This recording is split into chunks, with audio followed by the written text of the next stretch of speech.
"Sir, I can help your daughter walk again."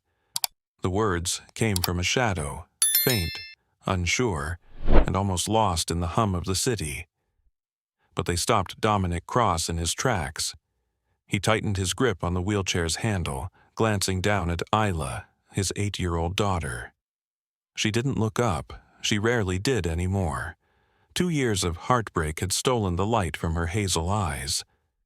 She sat still, wrapped in a soft lilac shawl, legs limp and unmoving beneath the blanket she always insisted on.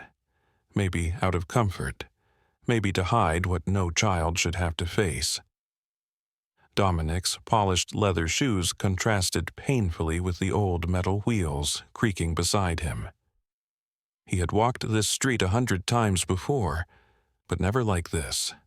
Never with his world so quiet, so fractured. Never with hope feeling like a cruel trick the universe played. He turned slowly toward the voice, and what he saw wasn't what he expected. Not a doctor, not a scammer, not even someone old enough to know what the word paralysis meant. It was a child, barefoot, skin deep brown and streaked with grime, hair a tangled halo around a narrow face. The boy looked no older than Isla, maybe 9, maybe younger. His oversized coat drooped off his shoulders like he had borrowed it from a ghost. One of his eyes was swollen, purple, and tender, but his voice, steady, calm, and hauntingly sincere. "I said I can help her," the boy repeated. Dominic's heart clenched. He wanted to scoff, to walk away, to do what logic screamed. But something in Isla stirred. For the first time in days, no weeks, she tilted her head toward the sound. Not much, just an inch, but to Dominic it was everything. He looked back at the boy. "What's your name?" "Micah," he answered. "I live near the rail yard, behind the old paper mill. I saw you here yesterday. I waited." "Why?"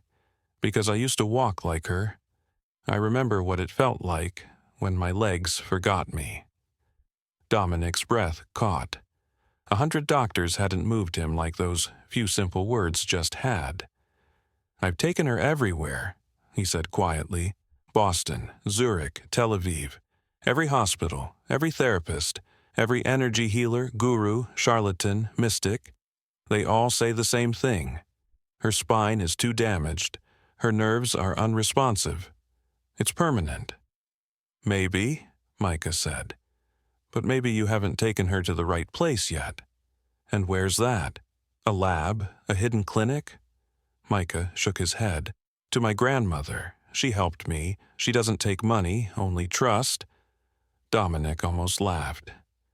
"You're asking me to take my daughter, my paralyzed daughter, to a stranger, based on faith?" "No," the boy said. "I'm asking you to give her something no one else has, a chance." Isla's small voice broke through the tension like glass shattering. "Dad," she said, barely above a whisper, "can we go?" Dominic knelt beside her. Her eyes were glossy, unsure, but there was something else there. Something fragile and wild. A flicker of something he thought was long gone. "All right," he said gently. "But if anything feels off, if you're scared, we leave. Deal?" She nodded. Micah smiled faintly, turned and began walking. They followed. The city faded behind them, replaced by rusted fences, peeling murals and broken alleys. Weeds climbed through concrete like tiny rebellions.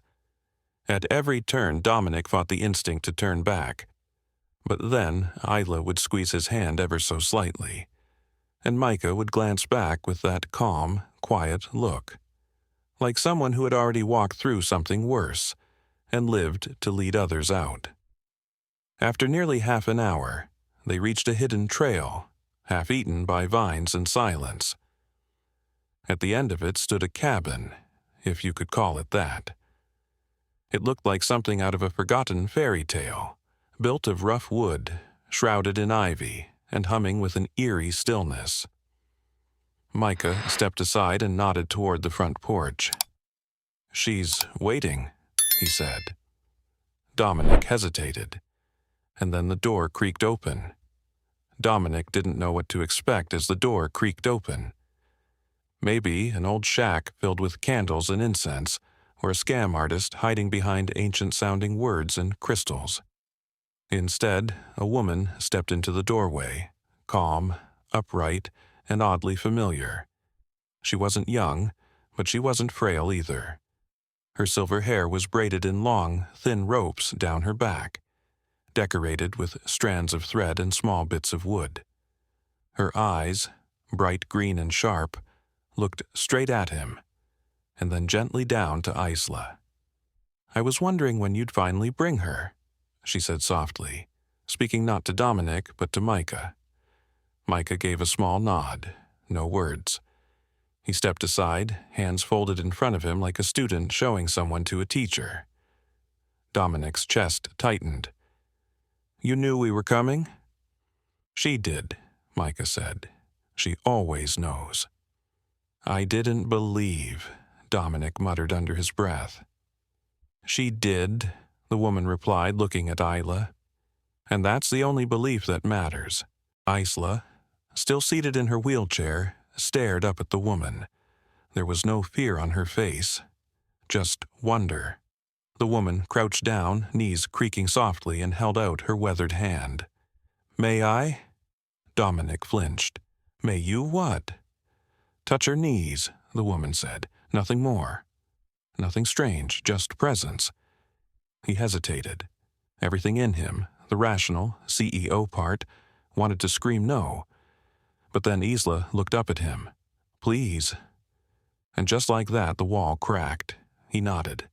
The woman placed her hands gently on Isla's legs. Her palms were warm, fingers thin and soft as she rested them over the little girl's knees. She closed her eyes, tilted her head slightly, and began to hum. It wasn't a melody Dominic recognized. No words, no beat. Just a low, flowing tune, like wind curling through pine trees or water trickling down rock. It wrapped around them, thick and soft. Then Isla gasped. "I felt that," she whispered. Dominic's eyes snapped to her. "Felt what?" "A tingle," Isla said, looking at her feet. "In my toes." The woman opened her eyes, slow and serene. "Her spine isn't dead, it's frozen, locked by grief." "That's not medical science," Dominic said, his voice tight. "No," the woman said, "it's not. But science doesn't sit by her bed at 3 a.m. when she cries into her pillow." Micah stepped closer now, standing beside Isla like a guardian. "Can she try standing?" The woman looked at Isla. "Only if she wants to." Isla nodded slowly. Dominic stood quickly, ready to grab her if anything happened. The woman backed away just enough to give her space, then gently pulled the wheelchair back. For a long moment nothing happened. Then Isla shifted. Her fingers gripped the armrests, her eyes focused ahead like she was about to jump off a cliff. Her left foot moved, then her right. Her knees wobbled as she pushed herself up. Dominic's heart felt like it had stopped. Isla stood, trembling, wobbly, but standing. Tears spilled from her cheeks, and she let out a shaky laugh. "Daddy, I'm standing." Dominic dropped to his knees, hands over his mouth, breath catching in his throat. "Oh my God." "Isla." He crawled forward and wrapped his arms around her legs, gently steadying her like he was afraid she might vanish. "I've got you," he whispered. "I've always got you." Micah stood back, quiet, no joy, no celebration, just calm. Dominic looked up at him, breathless. "Who are you?" "Just someone who believed," Micah said softly. "Someone who remembers what it's like to be broken and still hope." Dominic pulled himself to his feet, reaching into his coat pocket. He grabbed his wallet, flipping through a handful of crisp $100 bills. "Take it," he said, holding the stack toward Micah. "Take all of it, whatever you want." Micah shook his head. "I don't need money." "Then what do you want?" I just wanted someone to listen. Dominic blinked, stunned. The woman spoke again, voice like rain on a rooftop. Healing doesn't always come in pills and wires. Sometimes it comes in stillness, in the space where no one else dares to sit. That's where pain lives, and that's where healing begins. Isla stood now on her own, holding the back of the wheelchair, testing her balance. Her legs trembled, but her eyes sparkled. She took a small step forward, then another. Dominic reached for her instinctively, but stopped himself. He watched, just watched. She took one more step, then crumpled. He caught her. "I felt it, Daddy," she sobbed. "I really felt it. My legs, I felt them." "You did, baby," he whispered, his face buried in her hair. "You did." Micah watched quietly from the side. His hands were folded behind his back, the worn sleeves of his coat pulled over his knuckles. He looked almost invisible again, like a kid who had slipped in from the margins of the world just long enough to deliver a miracle. Dominic turned to him, softer this time. "I need to know, how did you know this would work?" Micah looked down at the dirt, then back up. "I didn't," he said, "but I remembered." "Remembered what?" "My grandma. She wasn't a doctor, but she knew people. She used to say, 'Not all pain lives in bones. Some of it hides in silence, and some of it forgets how to be heard.'" The cabin stood behind them, still and silent. There was no fanfare, no applause, only peace, and the first flicker of something Dominic thought he'd never see again. Hope. Later that evening, the fire in the cabin crackled softly, casting warm light across the wooden floor. Isla sat beside it on a woven rug, wrapped in her lilac shawl. Her legs were tired, exhausted, really, but not numb. For the first time in 2 years, she could feel them. Dominic stood near the doorway, still in shock. The air smelled like pine and old wood, and the silence felt different now. Not hollow, but whole. Micah sat cross-legged in the corner, staring into the flames like he was reading something only he could see. Dominic finally spoke. "You said your grandmother helped you. Can you tell me what happened?" Micah didn't look up right away. When he did, his eyes were distant. "I was born with a bent foot," he began. "Doctors called it clubfoot. It made me walk funny. Kids laughed. Grown-ups stared. Some said I was cursed." He glanced toward Isla, who was listening with quiet intensity. "My mom left when I was 4. She said she didn't want a broken child. My grandma raised me after that. She didn't have much, but she had this way of knowing people. She could sit beside someone and feel what they couldn't say." Dominic's throat tightened. "That's not something you learn in school." "No," Micah said. "It's something you learn when life takes more than it gives." He paused, running a hand through his curls. "One day, I was crying because I couldn't run like the other boys. Grandma took me to the porch, sat me down, put her hand on my foot and started humming, just like she did with Isla today. No science, no charts, just her presence." "What happened?" Isla asked, her voice barely louder than the fire. "I stood up," Micah said, "and I never walked funny again." Dominic stepped closer.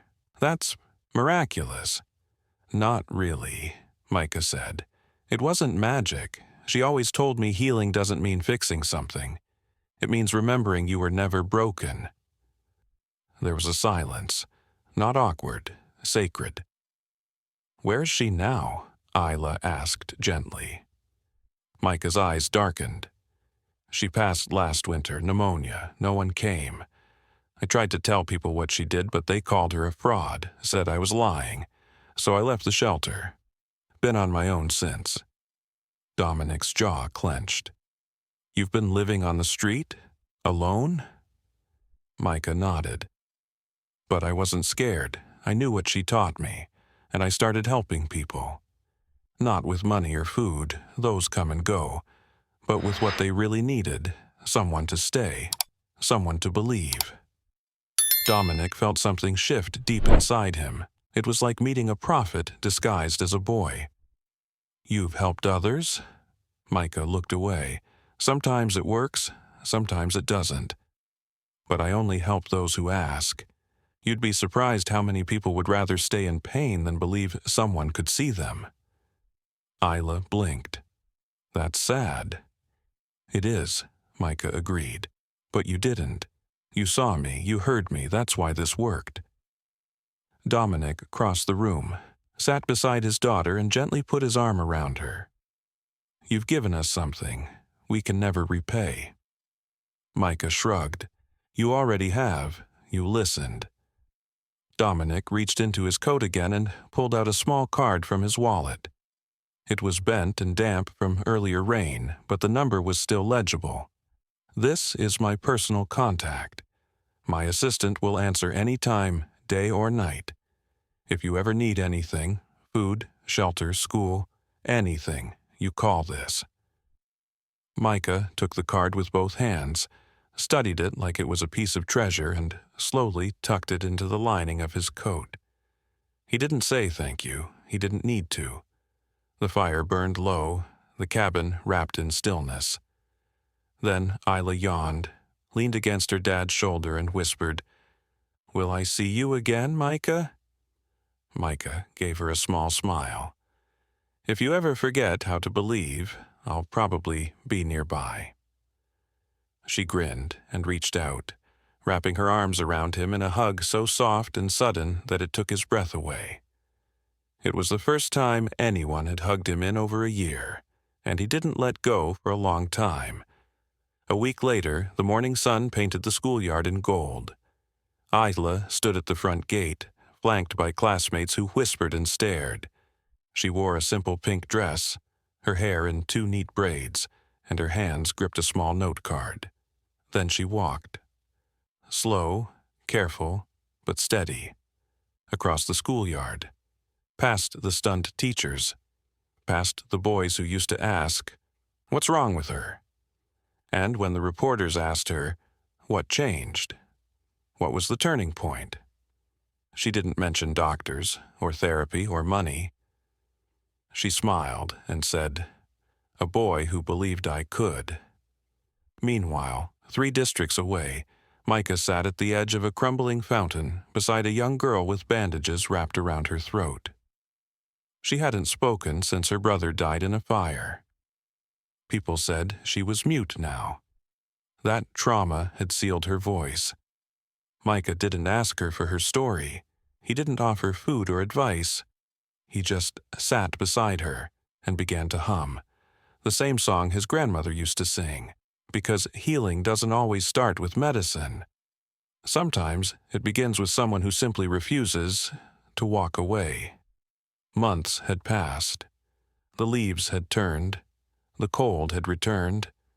But something in Dominic Cross's world had changed forever. He stood on the balcony of his high-rise office building, the city stretching out in every direction. Phones rang inside. Assistants rushed from hallway to hallway. His calendar was booked for weeks. But in that moment, none of it mattered. In his hand was a letter, written in blocky, careful handwriting, folded 3 times and tucked inside a stained envelope. "Mr. Cross, thank you for keeping your promise. I got the care package."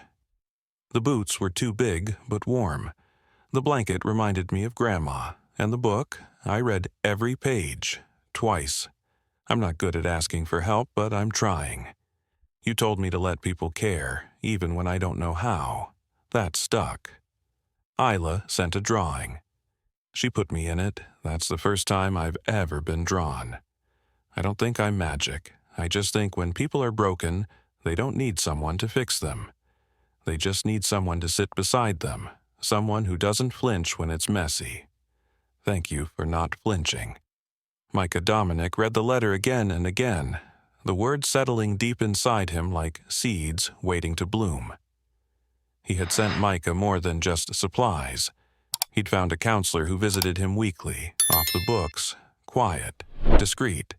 He'd arranged food drops, basic schooling material, even a prepaid phone, though Micah rarely used it. He still preferred handwritten notes, but he never asked for more. He never asked for anything at all. Dominic stepped back inside, where Isla was waiting. She was sitting cross-legged on the couch, a sketchbook in her lap, humming quietly to herself. Her legs weren't perfect yet. Some days she still needed her chair, but she never hid behind it anymore. She looked up. "Did you get another letter?" He nodded. "Micah, okay?" "He's more than okay," Dominic said softly. "He's learning how to be helped. That's not easy for someone who's always been the one helping." Isla smiled, flipping the page in her sketchbook. "I drew him again."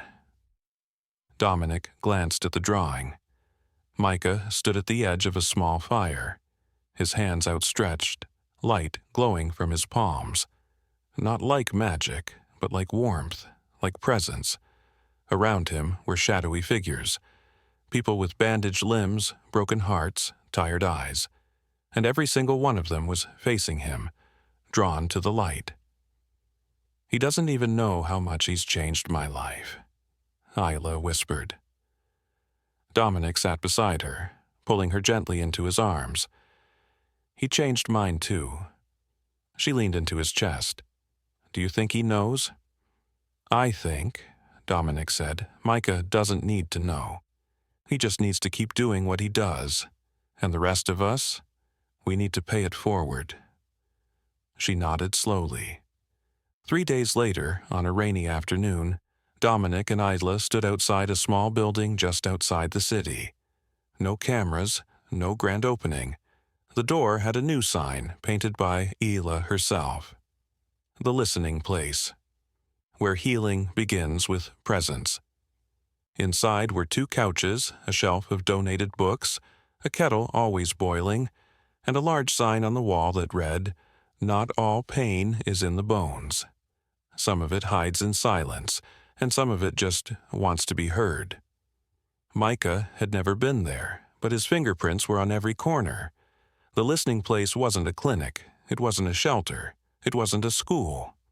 It was just a space where broken people could walk in and not be fixed, not be judged, but be seen, be heard, be held. Some cried, some stayed silent, some came just to sit with a warm mug in their hands. And that was enough. One evening, as Isla was closing up, she found a folded piece of paper slipped under the front door.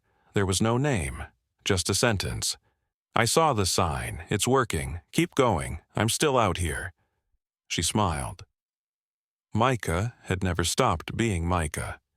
And somewhere in the city, on a bench or in an alley or beside a fountain, he was probably sitting beside someone right now, humming that tune his grandmother once sang. Because healing doesn't always come with applause or answers. Sometimes healing is just a boy in a torn coat, believing in someone the world forgot. Final message, the lesson. We often think of healing as something found in hospitals or handed to us by professionals in white coats.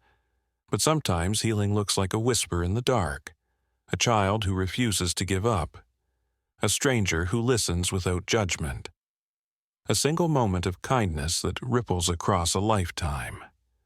Micah didn't have power or wealth or education, but he had presence, he had belief, and sometimes that's more than enough.